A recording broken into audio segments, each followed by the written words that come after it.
नमस्कार। Dhirendra पुंडी news point में आप सभी का एक बार फिर से स्वागत है। दरअसल असम में जो चुनाव होता है वो सिर्फ सरकार चुनने की प्रक्रिया नहीं होती, बल्कि ये तय करने के लिए होती है कि कौन इस देश का नागरिक है, कौन नहीं है। असम में एसआर हो चुका, यानी चुनाव से पहले होने वाला जो रिवीजन है, स्पेशल रिवीजन वोटर्स के लिए, वो हो चुका है और वोटर लिस्ट से 10 लाख से ज्यादा नाम हटाए गए। लेकिन इन सब नामों में अलग अलग लोग हैं, जो लोग मर चुके, जिन लोगों को परमानेंटली कहीं दूसरी जगह सेटल्ड हो चुके, कहीं दोहरे नाम है। लेकिन इसके अलावा एक ऐसी लिस्ट थी जो पूरे देश में कहीं नहीं पाई जाती। एक ऐसी लिस्ट जिसको आप देश के कहीं दूसरे राज्यों की जो लिस्ट आई है उसमें नहीं पा सकते, वो सिर्फ असम में बनती है। उस लिस्ट का नाम है डी वोटर्स। ये 93,000 डी वोटर्स हैं, जबकि ये कहा जाता है कि 50,000 से ज्यादा लोगों को विदेशी घोषित किया जा चुका है। अब कोई आदमी इसको समझने की कोशिश करे कि ये डी वोटर्स है क्या।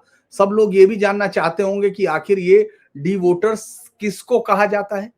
दरअसल 1997 में ये एक नई लिस्ट बनी थी जो असम के लिए थी। इसमें एक नई श्रेणी बनाई गई चुनाव आयोग की ओर से। इसका नाम कहा गया डी वोटर, यानी डाउटफुल वोटर्स। जिन लोगों की नागरिकता प्रमाणित नहीं है उन लोगों को डी वोटर्स कहा गया, और कहा गया कि उनका नाम तो वोटर लिस्ट में होगा लेकिन उनको वोट डालने का अधिकार नहीं होगा। यानी डी वोटर्स कोई जेल तो नहीं है, लेकिन लोकतंत्र में, हिंदुस्तान के लोकतंत्र में एक सबसे लंबा रुका हुआ फैसला है जो आज तक कभी भी जिसका हल नहीं हो पाया। डी वोटर्स का केस फॉरेन ट्रिब्यूनल्स में जाता है, फिर फैसला आता है कि नागरिक वो है तो वोटर है, विदेशी है तो नाम हट जाएगा। यानी ये जो आंकड़ा है वो ऐसा आंकड़ा है जो हर बार इस राज्य की लिस्ट में रहता है 1997 के बाद, जब भी उसमें एसआर होता है, यानी स्पेशल रिवीजन होता है। लेकिन 50,000 ऐसे लोग जिनको ट्रिब्यूनल, फॉरेनर ट्रिब्यूनल घोषित कर चुका है विदेशी, लेकिन आज भी वो राज्य में हो सकते हैं। यानी विदेशी घोषित होना एक बात है और उनको राज्य से बाहर भेज जाना अलग बात है। यानी ये दोनों अलग अलग बातें हमको दिखाई देती हैं। आज हम इसी डी वोटर्स लिस्ट के बारे में बात करेंगे कि आखिर ये डी वोटर्स आए और फिर उसके बाद गए क्यों नहीं, और क्यों हेमंता विश्व शर्मा की लड़ाई जो है इस डी वोटर्स के खिलाफ है। साथ ही साथ वो एसआर को इस राज्य के लिए सबसे ज्यादा जरूरी चीज कह रहे हैं। वो चुनाव नहीं कह रहे, वो कह रहे चुनाव एक अलग प्रक्रिया हो सकती है, लेकिन एसआर इस राज्य को बचाने की एक जंग का हिस्सा है।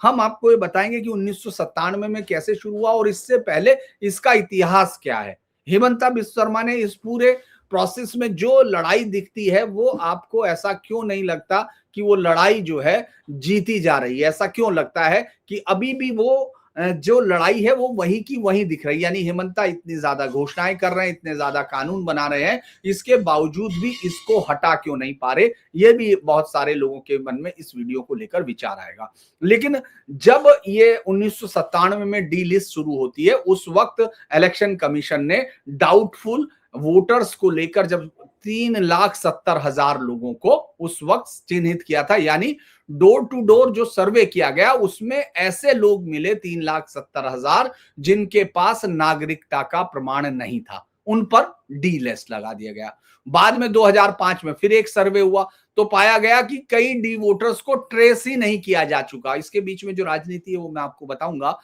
लेकिन डी वोटर्स की संख्या 1,81,619 तक घटाई गई। यानी जो वोटर्स थे वो गायब हो गए। अब वो कहां गायब हो गए ये आज तक इसका कोई जवाब देने को तैयार नहीं, क्योंकि ट्रिब्यूनल से इतने ज्यादा लोगों को भारतीय नागरिक करार दिया गया हो, ये भी कोई उसका बहुत सारा कोई साफ डाटा नहीं दिखता है। अब उसके बाद जब 2012 में ये आता है कि ऑफिशियल रिकॉर्ड के अनुसार 1,87,465 डी वोटर्स थे, जबकि 2014 में ये घटकर कितना हो गया, 1,43,227। यानी जो 1997 में शुरू हुई 3,70,000 डी वोटर्स जिनको कंप्लीटली बिना कागज के था, और अगर उन पर कोई डाउट था तो उनको 1997 से कम 1 साल में निकाल देते, 2 साल में निकाला जा सकता था, मतलब फाइनल किया जा सकता था कि वो नागरिक है या नहीं, 3 साल में किया जा सकता था। लेकिन इतना लंबा समय क्यों लगा, ये सबसे ज्यादा जानने वाली बात है। दरअसल जो डी वोटर्स हैं, वो जब किसी आदमी का, जो भी वोटर है, उसकी नागरिकता का प्रमाण जो वो देता है, वो अगर संदिग्ध होता है तो उसका मामला फॉरेनर ट्रिब्यूनल को भेजा जाता है, और ये कांग्रेस की देन है इस देश को। ट्रिब्यूनल ये तय करता है कि वो व्यक्ति भारतीय नागरिक है या नहीं है। ट्रिब्यूनल के आदेश पर ही डी वोटर का टैग या तो लगा रह सकता है, यानी उसको विदेशी कहा जा सकता है, या उसको बाहर भेजा जा सकता है। अब असम में कई सालों से ये डी वोटर्स का मामलों की सुनवाई ट्रिब्यूनल कोर्ट में पेंडिंग है। वहां 2017 और 2023 तक के बीच में 2,44,000 डी वोटर्स के मामलों को ट्रिब्यूनल भेजा गया, जिसमें से लगभग 51,505 को विदेशी घोषित किया गया, और बाकी पर अभी कार्रवाई चल रही है। अब ये क्या है कि सिर्फ आप टैग लगाने से तो है नहीं, कानूनी फैसला होगा, सबूत चाहिए, सुनवाई चाहिए, और फिर अदालत के फैसले होंगे, क्योंकि इसके बाद वो अदालत भी जाएंगे। और ये यही सबसे बड़ा मामला है कि जो अब तक चलता रहा है, और उसके बाद ये कोई हटा नहीं पा रहा है। डी वोटर्स का मुद्दा जो एनआरसी के साथ बहुत ज्यादा क्लोज्ड है। एनआरसी में भी नागरिकता की पहचान, चूंकि आपको मालूम है, विवादित रही, और ये कोर्ट के आदेश पर हुआ। तो जब तक ट्रिब्यूनल ये तय नहीं कर देगा इनकी नागरिकता है, तब तक वो डी रहेंगे। अब मेरा एक सवाल था कि क्या ये डी वोटर्स कैंपों में रहते हैं, तो कोई अलग कैंप तो था नहीं।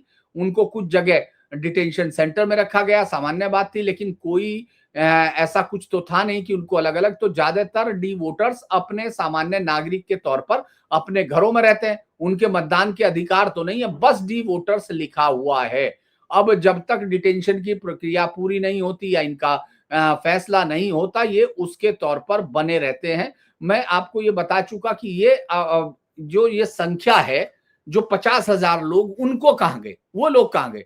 क्योंकि ऑफिशियल डाटा में तो ये संख्या नहीं है, बस ये कहा जाता है कि 50,000 लोगों का घोषित, विदेशियों को, बाहर वहां के लोगों को अगर आप देखेंगे तो 50,000 लोग, वहां के अखबारों को देखेंगे, तमाम चीजों को देखेंगे, तो वो कहते हैं कि ये जो है 50,000 लोग विदेशी करार दे दिए गए। और उसमें से कुछ फिर अखबारों की अगर कटिंग्स में जाएंगे, जो असमिया हैं, उनमें देखेंगे कि कहीं लिखा हुआ 30,000 बांग्लादेशी गायब हो गए। अब कोई सरकार ने तो कोई इतनी बड़ी संख्या में आज तक विदेश भेजा नहीं है, तो ये जो कहते हैं, इसको क्या उनका आधार है, ये कोई नहीं बताता। पिछले अलग अलग समय में मैंने आपको कई बार बताया कि जो फॉरेनर ट्रिब्यूनल के आदेश थे, वो अलग अलग जगह पर कहीं कुछ व्यक्तियों को डिस्क्लेमर करके 24 घंटे में छोड़ने का दिया गया, लेकिन ज्यादातर जगह में किसी में 4 व्यक्ति, किसी में 16 व्यक्ति, किसी में 15 व्यक्ति, इससे ज्यादा कुछ नहीं होता। और चूंकि असम सुप्रीम कोर्ट ने असम सरकार को फरवरी 2025 में ये निर्देश दिया गया था सुप्रीम कोर्ट की तरफ से कि जिन्हें फॉरेन ट्रिब्यूनल ने फॉरेनर घोषित किया गया, उन्हें डिटेंशन काल में अनिश्चित न रखा जाए और डिपोर्टेशन की प्रक्रिया शुरू कर दी जाए। कोर्ट ने सीधे तौर पर कहा कि सरकार किसी मोहरत का इंतजार कर रही है कि ये मोहरत निकलेगा और वो उनको भेजेगी, लेकिन सरकार सीधे तौर पर यह भी नहीं कह रही है कि किस तरह से उनको वापस भेजे, जब बांग्लादेश उनको पहचानने से इनकार कर रहा। क्यों? क्योंकि वो तो अपने नागरिक जब तक नहीं कहेगा, तो आप उनको कहां भेज सकते हैं। कुछ समूहों को पुशबैक माना है, 303 लोगों को बांग्लादेश पुशबैक से भेजा गया, लेकिन ये दूसरी नीति है, इसका ट्रिब्यूनल के आधार पर नहीं है, बल्कि कुछ ऐसे साक्ष्य वहां सीधे तौर पर मिले जिनको नो मैंस लैंड में छोड़ दिया गया, बाद में वापस लौट आए। ये मतलब उनको छोड़ा गया और वो वापस लौट आए। ये बड़ी दिलचस्प स्थिति है कि प्रशासन चाह भी रहा है और उनको भेज भी नहीं पा रहा। तो क्योंकि बहुत सारे आरोप लगते रहे हैं डी वोटर्स पर, मैं आपको ये बताऊंगा, क्योंकि डी वोटर्स पर सारे जो क्रिटिसिज्म है, डी वोटर का टैग मुसलमानों को वो बनाने का है, उनको निशाना बनाया जा रहा है, ये सबसे बड़ा आरोप लगता है। क्योंकि मानवाधिकार समूह और विपक्ष इसी के लिए लग जाता है कि ये जो डिस्प्रोपोर्शनेटली डी वोटर्स में सबसे ज्यादा हिस्सा बंगाली मुसलमानों का है, और ये एथनिक प्रोफाइलिंग मानता है। जबकि सरकार साफ कहती है कि भाई ये सब डी वोटर्स धर्म या जाति के आधार पर नहीं, है तो कागजों के आधार पर है। ट्रिब्यूनल तो हिंदू, आदिवासी, नेपाली मूल के लोगों को भी विदेशी बताता है और ये बात को विमर्श से गायब है।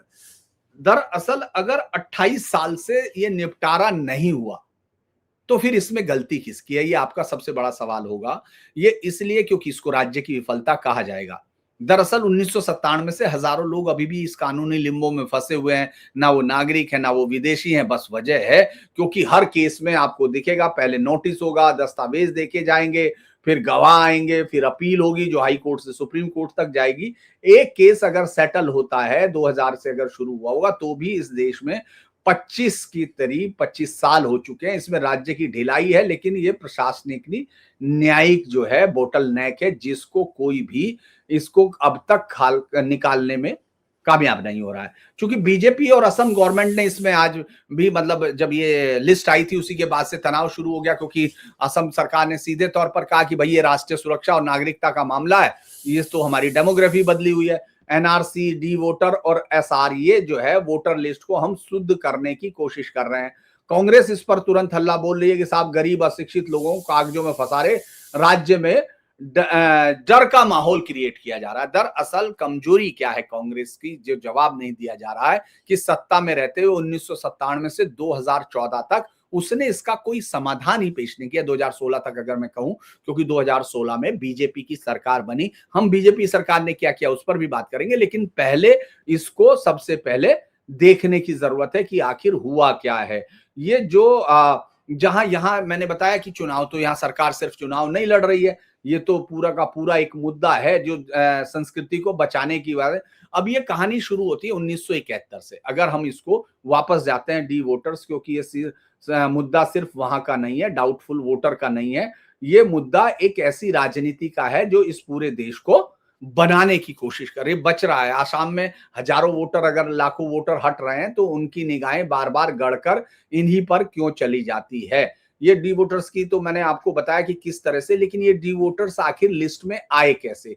अगर मैं इसको यहां से शुरू करता हूं कि डी वोटर्स का जो सबसे पहला जो केस वो 97 में आया था, लेकिन उस केस की जो वो पड़ चुकी थी, जो नींव पड़ी थी, वो 1971 के बांग्लादेश के उस युद्ध के बाद ही शुरू हो गई थी। उसी बांग्लादेश के जो आज आपके सामने सबसे बड़ी चुनौती के तौर पर खड़ा है। अगर हम इसको देखने की कोशिश करेंगे कि किस तरह से इस मंगलदोई चुनाव से इसकी कहानी पड़ती है, कोई राजनीतिक शब्द तो है नहीं वहां, घुसपैठ या अब कोई भी कहता रहे, कोई भी पार्टी कहे, लेकिन वो ये जानती है कि इसका यहाँ अर्थ क्या है। असम की स्थिति में घुसपैठिया वर्ड आपने सबसे पहले सुना होगा अगर भारतीय राजनीति का दौर देखा होगा। 1985 के समझौते, दरअसल 1971 में ये जब सरकार जब बांग्लादेश का वो शुरू हुआ और युद्ध शुरू हुआ, तो बड़ी भारी संख्या में नागरिक वहां से यहां आए और उनमें से ज्यादातर लोगों का उस समय स्वागत किया गया, क्योंकि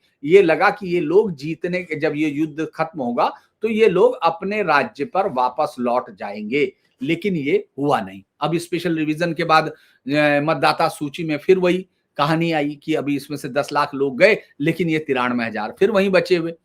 अब हम लोग इसको लेते हैं कि 1971 के बाद असम जमीन, रोजगार और भाषा को लेकर तनाव बढ़ता गया, लेकिन ये कहानी कहां पहुंच गई। 1989 का चुनाव था, मंगलदोई का ये उपचुनाव था लोकसभा का, और इसमें देखा गया कि अचानक जो स्थानीय मतदाता सूची है, जब वो उसको पढ़ रहे थे, उन्होंने देखा इसमें तो बड़े अजीब से नाम बढ़ गए हैं, ये तो नाम असमिया मूल के नहीं है।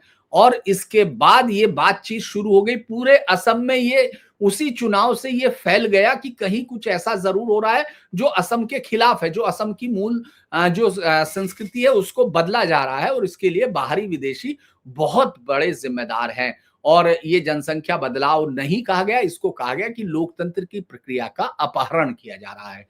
उसके बाद असम में एक सामूहिक आशंका पैदा हो गई, ऑल असम स्टूडेंट यूनियन पैदा होती है। इसी बीच में आंदोलन चलता रहा, 6 साल तक हुआ।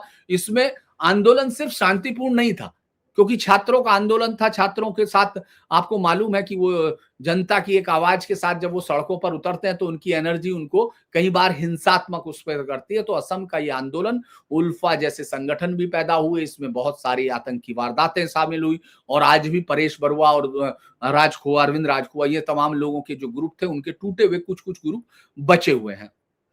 तो इसमें चुनाव आयोग मतलब जब ये आंदोलन में एक नेल्ली नरसंहार हुआ था, जो नेल्ली नरसंहार है उसकी रिपोर्ट अभी बार बार कह रहे हैं कि वो साया करेंगे हेमंता सरकार उसको। इस पूरे असमिया आंदोलन का एक ऐसा काला धब्बा बना के पेश किया गया था कि वो हिंदुओं का या आदिवासियों ने मुस्लिमों का नरसंहार किया, जबकि उस रिपोर्ट में ये बात साफ होती है कि किस तरह सरकार ने सेलेक्टिव चीजें की थी। और आपको मालूम होगा सरकार किसकी थी, कांग्रेस की थी। तो 1985 ये आंदोलन चलता रहा, उसके बाद ये 1985 में समझौता होता है और 24 मार्च को 1971 को एक कट ऑफ डेट अनाउंस कर दी जाती है कि इससे पहले जो लोग थे वो अगर इससे पहले आए तो वो उनको विदेशी नागरिक नहीं कहा जाएगा, लेकिन इसके बाद आने वाले हर आदमी को मतदाता सूची से बाहर निकाला जाएगा। कागज पे तो ये समाधान देखने में आपको भी बहुत अच्छा लगा होगा कि हाँ ये होगा, लेकिन ये जमीन पर शुरू करने के लिए कोई भी इंस्ट्रूमेंट नहीं था। जो समझौते के लक्ष्य तय थे उनको कैसे हासिल किया जाएगा इसकी कोई ताकत, कोई तैयारी उस समय नहीं बनाई गई, ना ही कोई संस्थागत ढांचा खड़ा किया गया कि पहचान कौन करेगा, किस प्रक्रिया से करेगा और कितने समय में करेगा और फिर उसको निकाला कैसे जाएगा, इसका कोई भी वो नहीं रहा। लेकिन उसका एक आंदोलन का फायदा क्या हुआ कि असम गण परिषद सत्ता में आ गई। सबसे युवा आपको याद होगा प्रफुल्ल महंता बन गए, प्रफुल्ल कुमार मेहता मुख्यमंत्री बने, भृगु कुमार फुकन गृह मंत्री बने और वह याद होगा आप में उनमें बाद में दो फाड़ हुए और उसके बाद दोनों के राजनीतिक अहम ने इस पूरी पार्टी की बलि ले ली। लेकिन ये जब बन गए असम गण परिषद की तो लोगों को उस समय तो उम्मीद जग गई कि भाई जिन लोगों ने सड़कों पे संघर्ष किया वो व्यवस्था में अंदर आ चुके हैं, लिहाजा वो अब समाधान निकाल देंगे। लेकिन सत्ता में आने के बाद उनको नेताओं को कुछ समझ में नहीं आया, जो कि केंद्र राज्य के संबंध, प्रशासनिक जड़ता और चुनावी गणित, ये सब उसमें मिलके घुसपैठ के प्रश्नों को कहीं पीछे ले जाकर उसने खड़ा कर दिया। आंदोलन की राजनीति सरकार में आते आते एकदम अपना तीखापन खो बैठी और अपनी पहचान का मुद्दा उसने कहीं और छोड़ दिया। असमिया समाज वापस उस निराशा में जाके टकराने लगा जिससे वो शुरू हुआ था। 1990 के दशक में चूंकि उनका जिस तरह से रुख रहा, जिस तरह से सरकारें दो बार चुनी गई लेकिन कोई हल नहीं निकला, तो फिर वापस कांग्रेस की वापसी हुई। तरुण गोगोई पहले और बाद में भी कांग्रेस ने लंबे समय तक असम पे अब शासन कर दिया। यानी जिस पार्टी के रहते हुए इस आंदोलन की नींव पड़ी, जिसके खिलाफ हुई, आखिर में जनता निराश होकर उसी को सत्ता में बैठा देती है। और ये आज तक कांग्रेसियों की उम्मीद का आधार यही रहता है कि जनता जब निराश होगी लिहाजा हम तक आएगी, हमको कुछ करने की जरूरत नहीं, जो हम कर रहे हैं चाहे मुस्लिम तुष्टीकरण करें चाहे घुसपैठियों के लिए, वो हमको चुन लेगी। तो अब ये विवाद बढ़ता चला गया, एक व्यवहारिक संकट हुआ और कांग्रेस में चूंकि कांग्रेस इसको हल भी नहीं करना चाहती थी अगर मैं कहूं, तो उन्होंने 1997 में चूंकि कांग्रेस उन्होंने कहा कि भाई अब चुनाव आयोग के सामने 1990 के बाद जब हल्ला होना शुरू हो गया, मतदाता सूची पर विवाद हो गया क्योंकि सत्ता से बाहर जैसी एजीपी बाहर आई यानी असम गण परिषद बाहर आई, उसको फिर से याद आ गया ये मुद्दा। तो अब विवाद होने लगा तो चुनाव आयोग को लगा कि कुछ ऐसा होना चाहिए ताकि चुनाव तो हो सके, इसकी वजह से चुनाव तो ना रुके। तो तभी ये और जिनका नागरिकता स्पष्ट नहीं होगी उनको वोट कैसे डालने दिया जाए, तब यहां पहली बार चुनाव आयोग ने 1997 में डी वोटर्स की अवधारणा को सामने लाया। और यह किसी वैचारिक प्रयोग का नतीजा नहीं थी बल्कि एक प्रशासनिक मजबूरी थी। जिस लोगों की नागरिकता संदिग्ध हो उन्हें ना तो तुरंत विदेशी आप घोषित कर सकते थे और ना ही संदिग्ध नागरिकता को चेक किए बिना उनको वोट डालने दिया जा सकता था। इसीलिए उनका नाम वोटर लिस्ट में रहने दिया गया लेकिन आगे लगा दिया गया डी यानी डाउटफुल। अब ये व्यवस्था तो अस्थायी थी, ये माना गया कि भाई फॉरेनर ट्रिब्यूनल में भेज देंगे, जांच होगी और स्थिति वापस आ जाएगी, लेकिन ये अस्थायी व्यवस्था स्थायी संकट है आज की डेट में।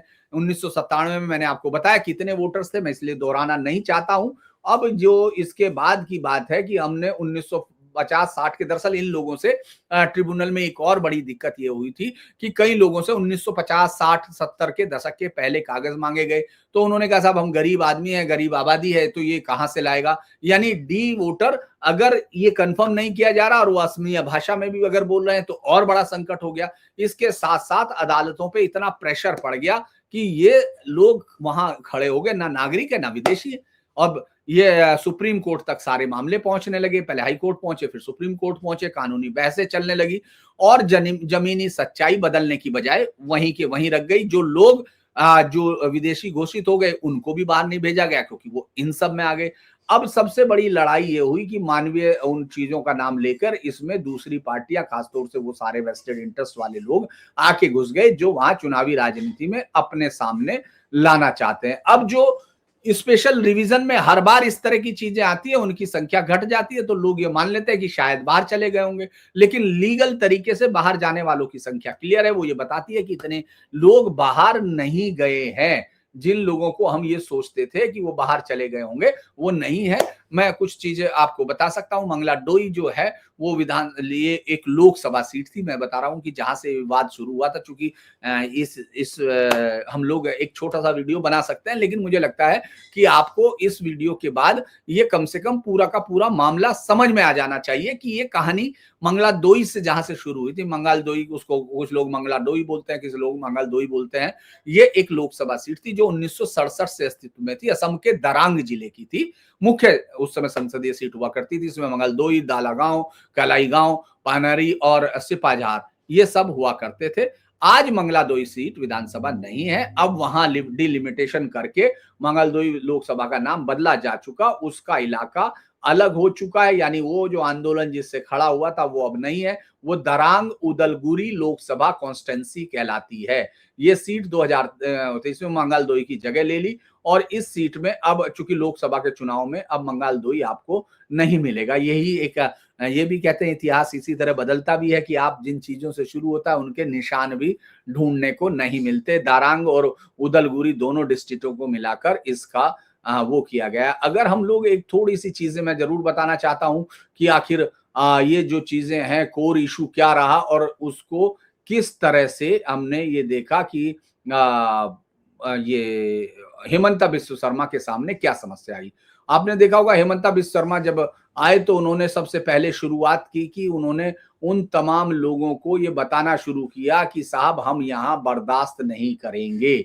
जिन लोगों ने यहाँ आने की शुरू की, मैं थोड़ा सा इस वीडियो में आपको लगेगा बड़ा हो गया बहुत सारे लोगों को, लेकिन मैं फिर कह रहा हूं कि थोड़ा सा डाल देते ताकि आपको याद रहे। बार बार चीजों को दोहराना चाहिए अगर आपको उनको याद रखना है। तो असम के मुख्यमंत्री भी बार बार दोहराते हैं कि घुसपैठ और अवैध आबादी का बढ़ना पहचान और सुरक्षा और उसके सामाजिक संतुलन को खतरे में डाल रहा है। ये राजनीतिक रैलियों की तरह से था। इसको उन्होंने आधार रूप पर किया।